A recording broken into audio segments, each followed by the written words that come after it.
हंसी अच्छी है आपकी। देखो देखो लड़कियों देखो, पसंद आए तो बाहर हाथ में हाथ डाल करके ला ला ला ला ला ला ला निकल लो इनके साथ यार। ठीक है, अगर कोई बाहर आकर के लड़की आपको प्रपोज करे तो हाँ है ना है? सर दूर से नमस्ते। दूर से नमस्ते। गोल अचीवमेंट है ना कि गर्ल्स अचीवमेंट है सर। अरे क्या बात बोली है। माइक देना एक बार, ये माइक पे बोलने लायक डायलॉग है, पीछे सुना नहीं है बहुत सारे लोगों ने। हाँ एक बार माइक पे बोल जाओ आप इस बात को। सर लाइफ में सर गोल अचीवमेंट चाहिए ना कि गर्ल्स अचीवमेंट चाहिए। Let's give a big hand for him.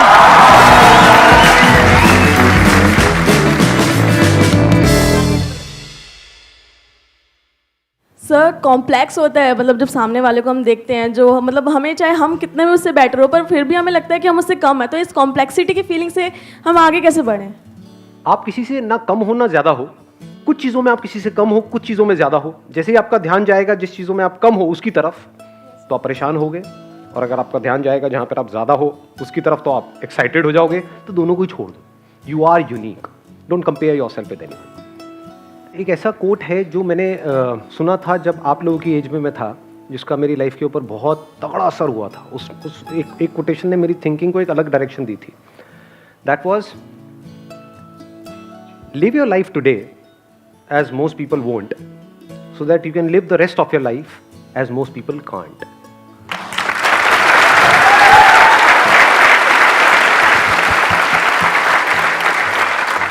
पूरी दुनिया जिस डायरेक्शन में भाग रही होती है, हमारे पास में दो ऑप्शन होते हैं। या तो हम भी पूरी दुनिया की तरह भेड़ बकरियों की तरह भागें, तो हमारे साथ भी वही होगा जो उनके साथ होने वाला है, यानी आने वाले 10 साल बाद 20 साल बाद कहीं पर ऐसे ही पड़े हुए होंगे, जिंदगी को काट रहे होंगे।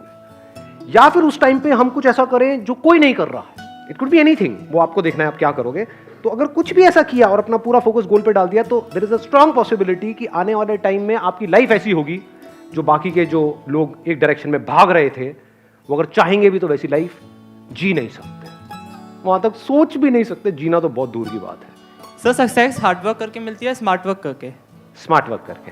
कैसे? तो डिफरेंस क्या हुआ? Smart work includes hard work. कहां पर हार्ड वर्क करना है, कहां पर नहीं करना है, ये स्मार्ट वर्क का पार्ट है। सिर्फ हार्ड वर्क से कुछ नहीं होता। अगर होता तो रिक्शे वाले सबसे ज्यादा अमीर होते हैं।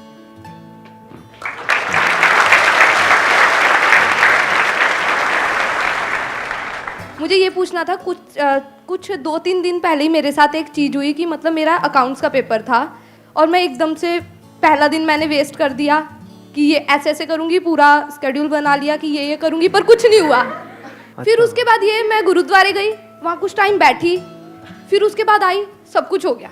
अब ये है कि अगर उस समय पे मैं ये पास में गुरुद्वारा नहीं होता सपोज, और मैं नहीं गई होती, नहीं तो फिर उस समय क्या होता?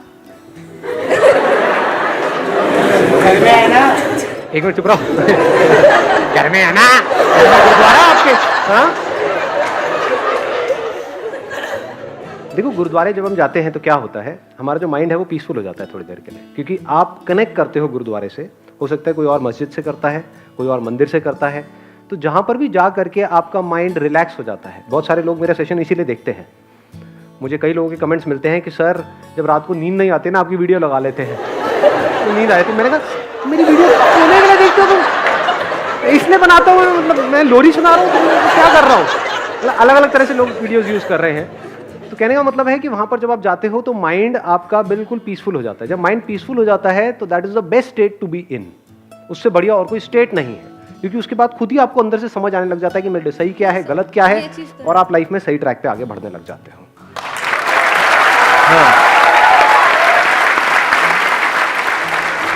सर मेरा क्वेश्चन ये है कि हमें आपकी ज़रूरत क्यों पड़ती है? आपने यहाँ पे अभी 3 क्वेश्चंस की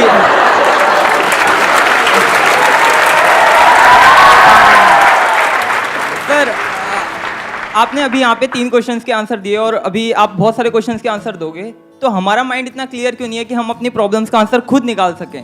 आप अगर कहीं पर जा रहे हो जहाँ के रास्ते के बारे में आपको कुछ नहीं पता है कि यहाँ पर डेंजर है, ये सही रास्ता है, ये गलत रास्ता है, जैसे कहीं पर जंगल में हो, आप भटके हुए हो और आपको नहीं पता है, तो कोई बंदा जो उस रास्ते पे चल चुका है, अगर उससे आप पूछ रहे हो या समझने की कोशिश कर रहे हो, तो इसको बेवकूफ़ी नहीं कहेंगे, इसको इंटेलिजेंस कहेंगे।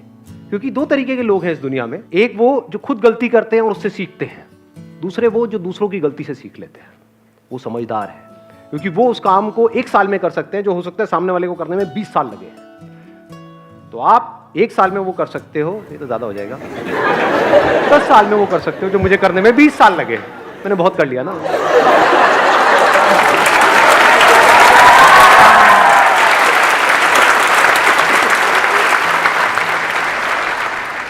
सेल्फ लव की इम्पोर्टेंस क्या है सक्सेसफुल होने में? जो आप करना चाहते हो अगर वो ही करते हो तो उसका मतलब क्या है कि you are in love with what you are doing. So love को डोंट इमेजिन कि भाई कि कुछ सेल्फ लव है तो मतलब बैठ करके अपनी स्किन को ऐसे टच करो, क्या बंदा है, कितना प्यारा है, अरे अरे, अरे। शीशे में देख रहे हो, निहार रहे हो, that is not self love, that is foolishness. तो what is self love? If you are doing something which you are passionate about, तो you are in love with what you are doing. If you are in love with what you are doing, you are bound to succeed.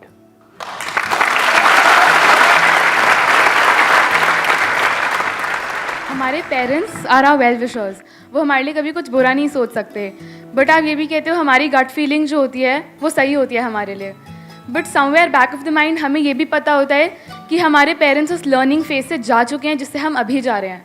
तो हम क्या करें, जो हमारी gut feeling कह रही है या जो पेरेंट्स कह रहे हैं? पेरेंट्स आपको कभी भी गलत सलाह नहीं देंगे, हमेशा आपके अच्छे के लिए सोचेंगे। आपकी गट फीलिंग गलत भी हो सकती है। जैसे गट फीलिंग में आप ये भी कह सकते हो मेरी गट फील कह रही है कि आज तो मुझे गांजा लेना ही है, आज तो मैं 300 की स्पीड पर गाड़ी चलाऊं, मेरी गट फील कह रही है। तो you know what is right and what is wrong. तो गट फील को कनेक्ट करो पहले सही से, तो आपको पता है कि ये मेरी गट फील है और ये सही है। तो अगर आप सही सोच करके अपनी गट फील के बेस पे एक्ट कर रहे हो अपनी लाइफ में और आउटकम गलत भी आता है तब भी वो सही है, क्योंकि एटलीस्ट आपने अपनी लाइफ की रिस्पॉन्सिबिलिटी तो ली, बजाय ये कि किसी और के हिसाब से। फिर वो और चाहे कोई भी हो, चाहे आपके पेरेंट्स हो, चाहे सोसाइटी हो, चाहे दुनिया हो, चाहे कोई टीचर हो, चाहे मैं हूं, चाहे कोई भी है, वो आपको बताता जा रहा है और आप आगे चलते चले जा रहे हो, तो आप एक कठपुतली बन जाओगे।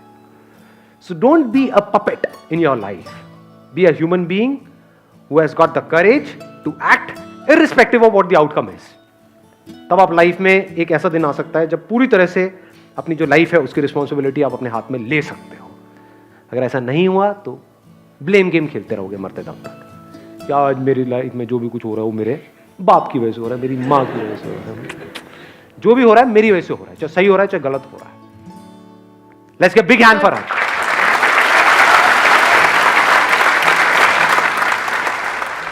सर मेरा सवाल है कि जैसे कि हम कितने भी अच्छे हों, लेकिन जो हमारा गुस्सा होता है ना वो हमारी सारी अच्छाई, जैसे आप कहते हैं तेल लेने चली जाती है। अगर गुस्सा आ जाता है तो हमारी सारी अच्छाई एकदम बेकार हो जाती है। तो उसको कैसे कंट्रोल करें, क्योंकि गुस्सा बहुत ज़्यादा है। टीन अपना फ़ोन फेंक देते हैं, मम्मी पापा पे गुस्सा करते हैं, आपको तो पता ही है। मुझे तो पता ही है, मतलब मेरे बच्चे भी मेरे पे करते हैं। सर ये अगर उसका सोल्यूशन दे सके तो sir. I am just trying to, अरे मैं हूँ सर। गुस्सा क्या है? बेसिकली एनर्जी है। हमारे पास में 2 ऑप्शंस है, या तो चाहे तो गुस्से के थ्रू उसको एक्सप्रेस करें, या फिर उस पूरी एनर्जी को जो भी हमारे ड्रीम्स हैं, जो भी गोल्स हैं, उसको पूरा करने में लगा दें। This choice is entirely yours. गुस्सा है, अगर आप ध्यान से देखोगे तो मेरे भी कई सेशंस में आपको एग्रेशन नजर आएगा। So that aggression is there in everybody, that aggression is not bad, that aggression is energy. तो एनर्जी को मैनिफेस्ट करने के 2 तरीके हैं, एक है कि थ्रू एंगर, या फिर है अपना जो भी आप काम कर रहे हो वहां पर अपनी पूरी एनर्जी लगा दी आपने। Thank you sir.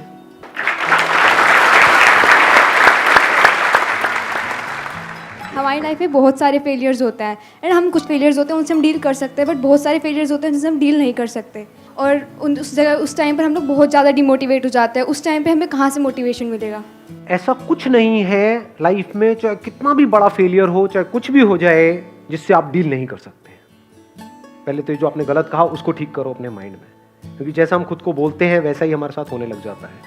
तो अगर बोलना ही अपने आप को ये बोलो कि अरे फेलियर क्या होता है, कोई भी फेलियर हो, किसी भी लेवल का हो, चाहे कुछ भी हो जाए मेरी लाइफ में, मैं उससे डील कर सकती हूँ, इतना ही बोलना काफी है। यहीं से आपको स्ट्रेंथ मिलने लग जाएगी कुछ भी लाइफ में हो रहा है उससे डील करने की। क्योंकि अगर आप बोलते हो कि हम डील नहीं कर सकते, तो उसके बाद में बाहर से चाहे कोई भी कुछ भी करता रहे, मेरे जितने मर्जी सेशंस देख लो, सब कचरा है, सब बकवास है, बाहर से कोई भी आकर के कुछ भी बोलता रहे, सब बेकार है। मेरे सेशंस पता है कब काम के हैं आप लोगों के लिए? जब आप यहाँ पर आए हो, बैठे हो और अपने आप के अंदर ये बोल रहे हो कि हाँ मैं अपने आप को बदल सकता हूं, मैं बदलना चाहता हूं और मैं बदल के रहूंगा। अब मुझे सुन रहे हो तो फायदा है। बट अगर आप बोलते हो कि नहीं मेरी तो जो प्रॉब्लम्स है मैं उसमें ये नहीं कर सकता, सब बकवास है, टाइम पास है। सर एक्चुअली मैं अपने करियर में बिजनेस फील्ड की तरफ आगे बढ़ रही हूँ, तो उसमें हमें मतलब सिखाया जाता है कि कम्युनिकेशन स्किल्स बहुत इंपॉर्टेंट है। तो मेरी बहुत अच्छी नहीं है कम्युनिकेशन स्किल्स, तो हम उसको कैसे इंप्रूव कर सकते हैं? जैसे कि मुझे एक प्रोडक्ट बेचना है, तो मैं उसको कैसे इंप्रूव करूँ कि कस्टमर बहुत जल्दी इंप्रेस हो जाए कि वो प्रोडक्ट खरीद ले। प्रैक्टिस करते रहो, उसके बारे में सोचने से कम्युनिकेशन स्किल्स इंप्रूव नहीं होती हैं। प्रैक्टिस। सर जैसे मैं कुछ करती हूँ तो फिर मतलब लोग सामने से नेगेटिव कमेंट्स करते हैं कि तू सही नहीं कर रही है, तो मैं डिमोटिवेटेड फील करती हूँ। क्यों? क्योंकि अभी आप एक्चुअल में सही नहीं कर रहे हो। आपने मेरा पहला सेशन देखा है? Yes sir. इतना वाहियात है कि देखोगे तो आंखों से खून के आंसू टपकेंगे। Yes sir. तो इसका मतलब क्या था? मैं सही नहीं कर रहा था, तो पूरी दुनिया मुझे कह रही थी मैं सही नहीं कर रहा था, मुझे भी पता है मैं सही नहीं कर रहा था, लेकिन आज तो सही कर रहा हूँ। Yes sir. अरे हाँ, दिल रख लिया आप लोगों ने, मेरा दिल जीत लिया। 5 मिनट के लिए और चलेगा ये सेशन। हाँ।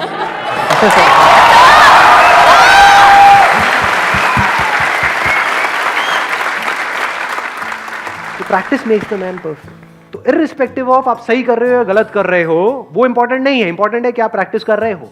अगर प्रैक्टिस करते रहे, अपनी जो स्किल्स हैं उसको इंप्रूव करने की, अपनी कम्युनिकेशन स्किल्स को इंप्रूव करने की, अपनी सेलिंग स्किल्स को इंप्रूव करने की, कहीं किसी बुक में पढ़ा, फिर उसमें जो पढ़ा उसको अप्लाई किया, फिर कुछ गलतियां करी, लेकिन आप अगर प्रैक्टिस करते रहे तो आज नहीं तो कल कमाल के कम्युनिकेटर बन जाओगे। Thank you sir.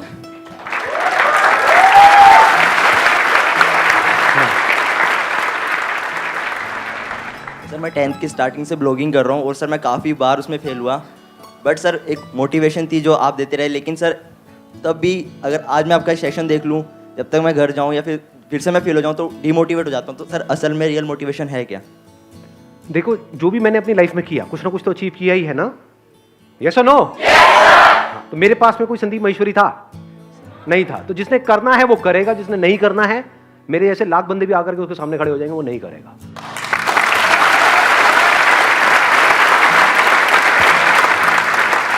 साफ कहना, सुखी रहना। हाँ।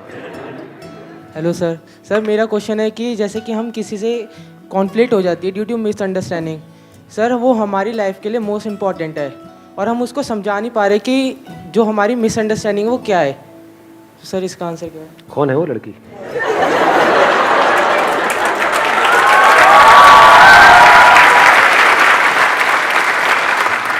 ऐसा कभी कभार हमारे पेरेंट्स के साथ भी होता है और सर फ्रेंड्स के साथ भी होता है। हाँ। सो सर उसको कैसे समझाए, और वो सर मोस्ट इम्पॉर्टेंट है हमारी लाइफ के लिए। तो उसको क्लियर करने का हो सकता है वो बंदा या बंदी जो भी है वो आपको फेस टू फेस देखना भी नहीं चाहता है या चाहती है। अब क्या करें? लिख दो, कबूतर जा जा जा, लिख करके कबूतर के पैर में अटका दो, जा करके फड़फड़ाता हुआ जाएगा, वहां पे दे देगा। मेल पे कर दो, व्हाट्सएप पे कर दो, अब तो बहुत ऑप्शंस है हमारे पास में। बट फिर भी अगर सामने वाला जो पर्सन है अगर वो इंटरेस्टेड नहीं है आपसे बात करने में, तो जस्ट लेट इट गो। क्योंकि अगर उस लाइन को आप क्रॉस करते हो तो अब आप उसको पर्सन को तंग कर रहे हो। ये मैं इनके थ्रू बोल रहा हूं, लेकिन सारे लड़कों को बोल रहा हूं, क्योंकि इस चीज को मैं भुगत चुका हूं। अब आप कहोगे मैं कैसे भुगत चुका हूं? समझाऊंगा। हाँ सुनो, मैं कैसे भुगत चुका हूं। कुछ लोग होते हैं जो सो कॉल्ड फैंस अपने आप को बोलते हैं, जो मुझे बिल्कुल भी पसंद नहीं है। वो क्या करते हैं, जैसे मेरा ऑफिस है, मैं कभी ऑफिस में गया हूँ, पीछे पीछे भाग रहे हैं कि सर ये, सर वो, सर वो। मैं उनको कह रहा हूँ कि I am not interested in talking to you, फिर भी सर सर सर सर। उस दिन मैंने रियलाइज किया कि लड़कियों के ऊपर क्या बीतती होगी जब ऐसे फुकरे पीछे भागते हैं। आता नहीं है गुस्सा? मैं सही कह रहा हूँ, गलत कह रहा हूँ? कितनी लड़कियां एग्री करती है मेरी इस बात से? सब एग्री करती हैं। तो ये मैसेज है सब लड़कों के लिए, if the other person says no तो just take it for no and just stay.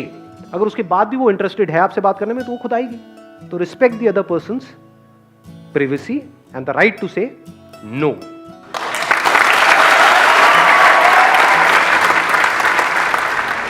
Sir ऐसी कौन सी चीज़ है जो आपको इतना डिफरेंट बनाती है? सर की बॉडी।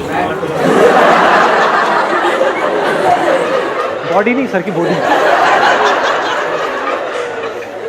मुझे डिफरेंट ये बनाता है कि मैं लाइफ में कहीं पर भी अटकता नहीं हूं।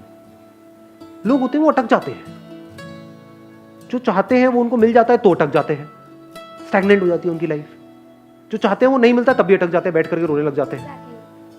मैं जो चाहता हूं वो चाहे मुझे मिले चाहे ना मिले, नहीं मिलता है तो मुझे कोई फर्क नहीं पड़ता, क्योंकि वहां से मैं सीख लेता हूं, और मिल जाता है तो उसको मैं उठा करके कचरे के डब्बे में डाल के आगे बढ़ जाता हूं। तो I keep growing all the time. जैसे एक पेड़ है वो बढ़ता रहता है, जैसे ये नेचर है, ये यूनिवर्स है।